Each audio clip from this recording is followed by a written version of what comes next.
Mereka menjumpai krayon bertaburan di jalan raya berhampiran dengan mangsa. Kedua-dua mangsa kehilangan nyawa dalam kemalangan tersebut.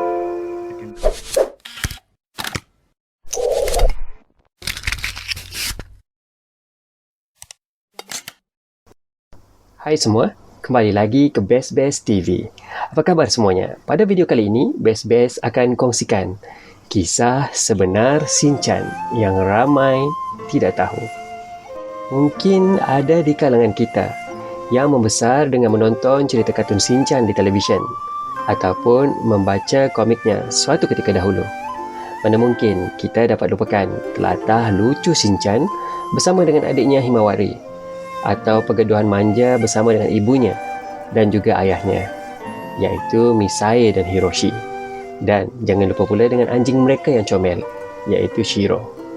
Namun, di sebalik kegembiraan dan telatah lucu yang kita lihat dalam animasi dan komik Shinchan, terdapat pula kisah sedih yang dikatakan menjadi asal-usul cerita Shinchan ini. Bagaimana satu kejadian tragis dan sedih menjadi penyebab Shinchan dijadikan watak dalam cerita komik. Dikatakan, watak Shinchan atau nama sebenarnya Shinosuke Nohara adalah berdasarkan watak sebenar seorang kanak-kanak berusia 5 tahun dengan nama yang sama.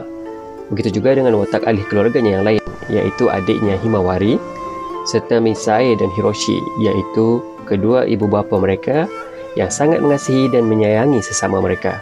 Boleh dikatakan mereka ni adalah sebuah keluarga yang bahagia, hidup dengan aman damai di sebuah bandar di Jepun. Namun, kebahagiaan keluarga mereka tidak berpanjangan. Pada satu hari, ketika ayah mereka Hiroshi pergi bekerja, Misae membawa kedua-dua anaknya, iaitu Shinchan dan Himawari, ke sebuah gedung pasaraya besar yang bernama Darakuya Store. Ianya sebuah gedung pasaraya besar yang mempunyai pelbagai barangan keperluan harian, kedai makan dan lain-lain kedai lagi. Ketika beratur hendak memasuki gedung tersebut, Himawari telah melihat seekor anjing yang comel. Himawari telah mengikuti dan mengejar anjing tersebut. Tanpa disedari, anjing tersebut cuba untuk melintas jalan raya. Himawari masih mengejar anjing tersebut tanpa menyedari sebuah kereta yang laju semakin menghampirinya. Shinchan yang melihat adiknya cuba untuk melintas jalan telah berlari cuba untuk menarik adiknya. Namun, malang tidak berbau. Shinchan dan Himawari telah dilanggar oleh kereta yang laju itu. Anjing yang dikejar oleh Himawari tadi turut mati di tempat kejadian. Orang ramai mula mengerumuni kawasan kejadian. Misae juga telah bergegas ke lokasi kemalangan. Sebaik menghampiri kawasan kemalangan, Misae terduduk dan terkulai layu. Air matanya jatuh berderai. Dia menangis teresak-esak. Orang ramai yang ada di situ cuba mententeramkan Misae. Salah seorang pekerja dari Darakuya Store yang mengenali Misae dan keluarganya telah menghubungi Hiroshi dan memaklumkan mengenai kemalangan yang telah berlaku kepada kedua orang anaknya itu.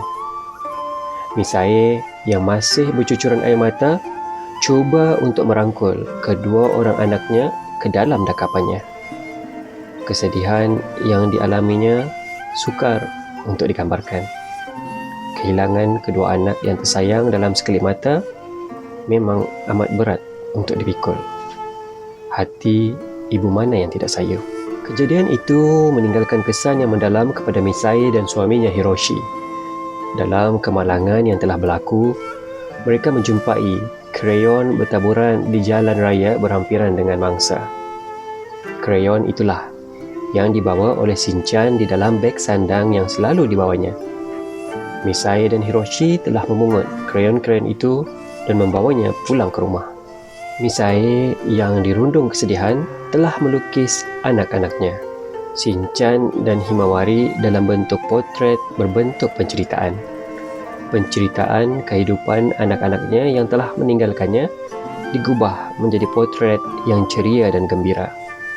Lukisan yang menggambarkan anak-anaknya tersenyum dan bahagia.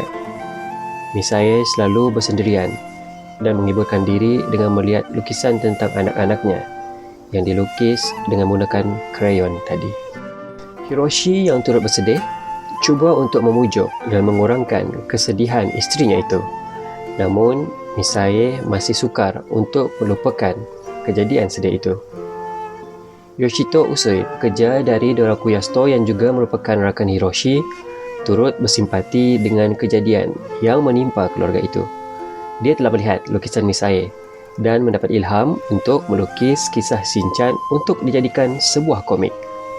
Setelah mendapat kebenaran Hiroshi dan Misae, Yoshito Usui telah melukis komik Shinchan seperti yang kita ketahui seperti hari ini. Komik itu dinamakan Krayon Shinchan disebabkan lukisan asal krayon oleh Misae tadi. Kehidupan Shinchan dan keluarganya digambarkan hidup dengan harmoni, bahagia, ceria dan gembira dalam komik tersebut. Sedikit sebanyak luka kesedihan, Misae dan Hiroshi terubat dengan melihat kisah anak mereka yang diabadikan dalam komik tersebut. Sehinggalah komik itu diangkat menjadi animasi yang terkenal bukan sahaja di Jepun tetapi di beberapa buah negara termasuk Malaysia, Indonesia, Brunei dan banyak lagi negara. Itulah kisah sedih yang dikatakan asal-usul cerita Shinchan. Namun, benar atau tidak, sukar untuk dipastikan. Tapi, di sini Best akan kongsikan beberapa fakta yang menarik berkaitan komik Shinchan ini. Pertama, penulis asal cerita ini adalah Yoshito Usui.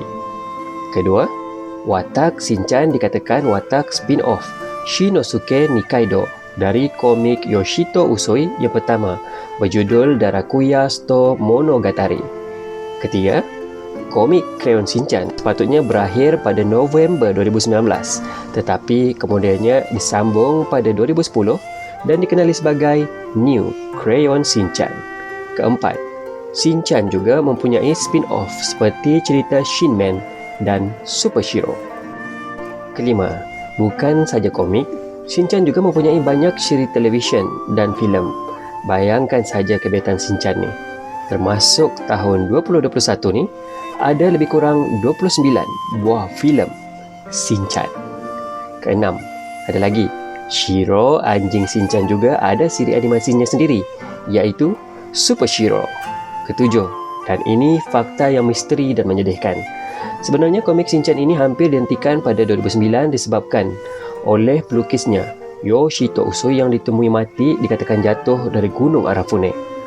Gambar terakhir dalam kamera Yoshito Usui adalah gambar dari tepi tebing berdekatan dengan puncak. Gambar itu menunjukkan bawah gunung dari tebing tinggi tersebut. Ada yang mengatakan dia terjatuh dan ada yang mengatakan ianya adalah kes bunuh diri. Sehingga hari ini, ianya masih lagi satu misteri. Baiklah, itulah sahaja perkongsian Best pada hari ini. Jangan lupa untuk like dan kongsi video ini. Dan jangan lupa untuk menekan butang subscribe dan butang loceng agar anda boleh terus mengikuti dan melihat video-video kami di masa akan datang. Sokongan anda semua memberikan kami semangat untuk terus menghasilkan video yang menarik. Terima kasih. Sampai berjumpa lagi di video yang lain. Bye-bye.